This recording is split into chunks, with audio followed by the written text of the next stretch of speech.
ఆంధ్రప్రదేశ్లో ఎలక్షన్స్కి ముందు యాంకర్ శ్యామల ఎంత హడావిడి చేసిందో మనందరికీ తెలుసు. ఆవిడ ఒక స్టోరీ చెప్తూ మరి వైసీపీ మొత్తం నేనే గెలిపిస్తున్నాను అన్నట్టుగా ఆవిడ బిల్డప్ ఇచ్చిన సంగతి కూడా మనం చూసాము. అయితే ఇప్పుడు మరి ఎలక్షన్స్ అయిపోయిన తర్వాత మరి టీడీపీ కూటమి గెలిచింది. మరి ఆవిడ మాటల్లో మార్పు అయితే కనిపిస్తున్న పరిస్థితి. మరి టీడీపీ కూటమికి ఆవిడ కంగ్రాచులేషన్స్ చెప్తున్నారు. ఇప్పుడు ఎందుకు ఈవిడ ఇలా మారిపోయారు అనేది senior journalist doctor Durga Vadlamani గారు మన ముందున్నారు. ఆవిడని అడిగి తెలుసుకుందాం. నమస్కారం అండి. సో యాంకర్ శ్యామల గారు ఎలక్షన్స్కి ముందు ఒక స్టోరీ చెప్పి ఒక పెద్ద సెన్సేషన్ క్రియేట్ చేసింది.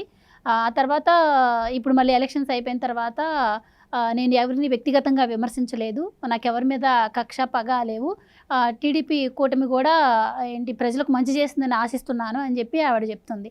సో ఆవిడ మాటలు ఎలా చూడొచ్చు అంటారు? అంటే ఇప్పుడు భయంతో మాట్లాడుతుందా లేకపోతే అవసరం కోసం మాట్లాడుతుందా? ఆవిడ అప్పుడు అవసరం కోసం ఆవిడ మాట్లాడింది, కథ చెప్పింది. ఈరోజు శ్రీ చంద్రబాబు నాయుడు గారు, శ్రీ పవన్ కళ్యాణ్ గారు, ఈ శ్రీలు గారులు ఎక్కడి నుంచి వచ్చాయి? ఆ రోజు ఆవిడ ఏమందండి? ముసలి తోడేలా గుంట నక్క. ఎవరినంది ఆవిడ? అర్థమయ్యే వాళ్ళకి అర్థమవుతుంది అని చెప్పింది కదా యాంకర్స్ తోటి వేరే వేరే ఛానల్స్లో.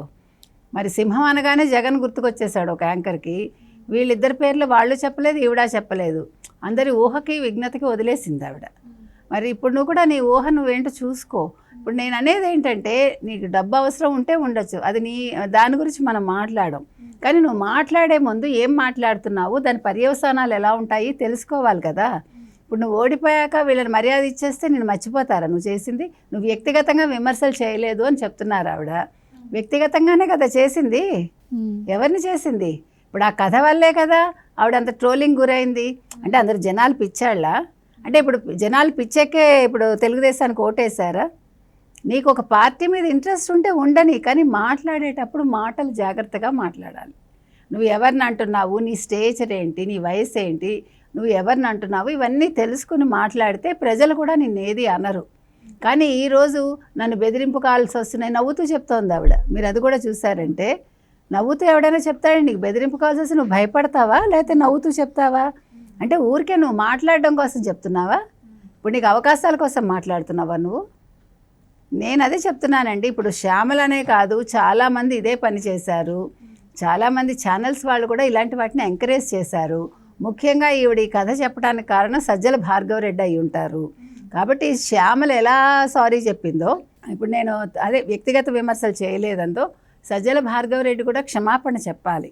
ఎందుకు చెప్తున్నానంటే, ఇప్పుడు సజ్జల భార్గవరెడ్డి లాంటి వాళ్ళ వల్ల ఇప్పుడు అమ్మాయి కెరీర్ నాశనం అయినట్టే కదండి. ఇప్పుడు మరి ఆయన ఎంత డబ్బు ఇచ్చాడో మనకు తెలియదు, కెరీర్ నాశనం అయినట్టేనా కాదా? సో నువ్వు కూడా క్షమాపణ చెప్పాలి. ఇప్పుడు ఒక సజ్జల భార్గవరెడ్డి అని కాదు, ఇలాంటి వాళ్ళని ఎంకరేజ్ చేసే వాళ్ళు ఎవరైనా సారీ చెప్పాలండి. ఇప్పుడు మీరు విమర్శలు చేయడం వేరు, వ్యక్తిగతంగా తిట్టడం వేరు. ఇది వ్యక్తిగత దూషణ కిందకు వస్తుంది. ఆయన పట్టుకుని అలా మాటలు అన్నావంటే నువ్వు ఎంత ధైర్యం, ఎందుకు చెప్పను అని ఎన్ని ఛానల్స్లో చెప్పిందండి. ఒకసారి పొరపాటుగా చెప్తారు, 2 సార్లు పొరపాటు, 3వసారి అలవాట. ఇప్పుడు నీ కెరీర్లో నువ్వు ఇప్పుడు ఎత్తుకు ఎదగలేవని, నీకు యాంకరింగ్ రాదు, నీకు ఎవరు పిలవరు, సినిమాలకు ఎవరు పిలవరు అనే కదా. మీరు నమ్ముతారా? చాలామంది అంతకుముందు శ్యామలంటే చాలా ఇష్టపడేవాళ్ళు. చక్కటి భాష మాట్లాడుతుంది అమ్మాయి, పద్ధతిగా ఉంటుంది అనుకునేవాళ్ళు. ఈ కథ విన్నాక ఆవిడ మీద ఫుల్గా నెగిటివ్ వచ్చిందండి. అది ఆవిడ చేతిలో చేసుకుంది. నీ భర్త ఏదో ఇరుక్కుని ఉండొచ్చు ఏదో కేసుల్లో. ముఖ్యంగా ఆవిడ ఏపీలో అభివృద్ధి గురించి కూడా మాట్లాడారు. అంటే వైఎస్ జగన్మోహన్ రెడ్డి హయాంలో అభివృద్ధి జరిగింది, మరి ఈ 5 ఏళ్ళు కూడా అభివృద్ధి జరుగుతుందని నేను ఆశిస్తున్నాను, జరగాలని కోరుకుంటున్నానని కూడా ఆవిడ మాట్లాడారు. అవును, ఆవిడ మరి ఎమ్మెల్యే ఎంపీ కదా, ఆవిడ ఆంధ్రప్రదేశ్లో నిల్చుని ఆవిడ ఈ 5 ఏళ్ళు ఆవిడ అభివృద్ధికి ఆవిడ కృషి చేసింది వైసీపీ తరఫున, అందుకని ఆవిడ మాట్లాడుతుంది. ఇంకొకటి, పవన్ కళ్యాణ్ని ఇది సినిమాల పరంగా ఓకేట, ఆవిడ రాజకీయాల్లో అతను ఎవరికి ఏమీ చేయగా ఆవిడ చూడలేదుట. నువ్వు చూడకపోతే పవన్ కళ్యాణ్ చేసింది ఏమైనా అబద్ధం అయిపోతుందా? ఆయన 20 కోట్లు సొంత డబ్బు ఖర్చు పెట్టాడు. జగన్మోహన్ రెడ్డి లాగా ప్రజాధనాన్ని ఆయన ఏమీ పెట్టలేదు కదా, పంచిపెట్టలేదు. ఆవిడ మాట్లాడింది అది కూడా, పవన్ కళ్యాణ్ని కూడా ఆవిడ అంది. అందుకని నేను అంటాను, మీరు మాట్లాడేటప్పుడు ఒళ్ళు దగ్గర పెట్టుకుని మాటలు ఆచి తూచి మాట్లాడాలి. ఇది శ్యామలనే కాదు, ఎవరైనా సరేనండి, తెలుగుదేశం వాళ్ళైనా జనసేన తరఫునైనా లేదు ఇట్లాగ శ్యామల లాంటి వాళ్ళైనా, శ్యామల మనం ఓడిపోయామంటుంది ఇవాళ ఆవిడ. మనమేమిటి తిమ్మనం? మనం కాదు అక్కడ. నువ్వేంటి అక్కడ? నువ్వు డబ్బులు తీసుకున్నావు, ప్రచారానికి వెళ్ళావు, అంతవరకే. ఇది వైసీపీ పార్టీ ఓడిపోయింది అంతే. జగన్మోహన్ రెడ్డి పార్టీ ఓడిపోయింది. నీకు ఏ రకంగానూ దాంతో సంబంధం లేదు. నువ్వు ఒక కార్యకర్తవేమో నాకు తెలియదు. అంటే ఆవిడ ఇంకో మాడుకున్నారు, పార్టీ గెలవడానికి ఎంతగా కృషి చేయాలో అంతగా కృషి చేశాను అని. నువ్వు కృషి చేశాను నువ్వు చెప్పుకుంటే సరిపోతుందా? నీ కృషి ఒకవేళ నువ్వు కృషి చేస్తుంటే అందుకే ఓడిపోయిందేమో. ఒకవేళ నీ కృషి ఫలితమే ఇదేమో. ఇప్పుడు దానికి కూడా ఇప్పుడు రోజాని ఎలా అంటున్నారు, నిన్ను ఇంకా అలాగే అనుకోవాలి.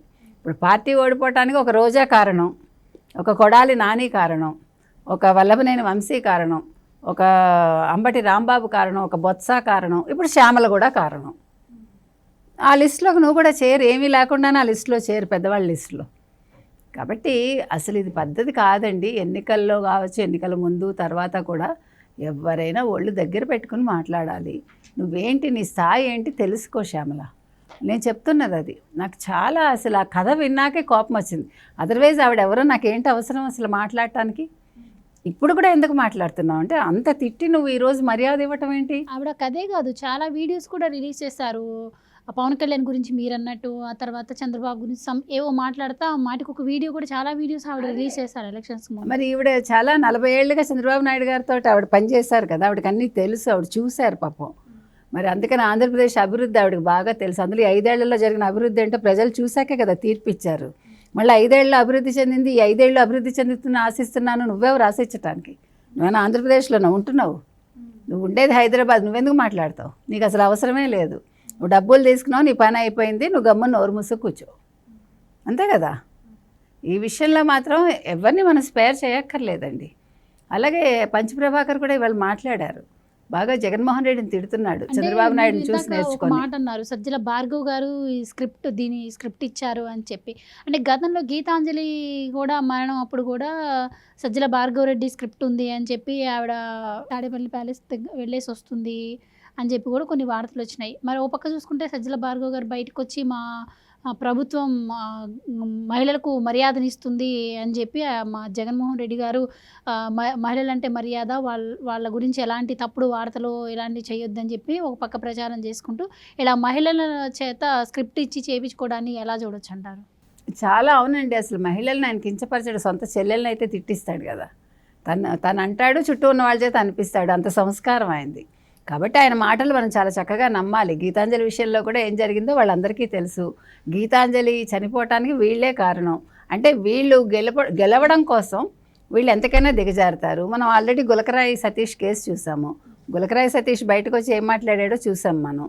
కాబట్టి వీళ్ళు చెప్పే ఈ అబద్ధపు మాటలు మనం నమ్మక్కర్లేదండి.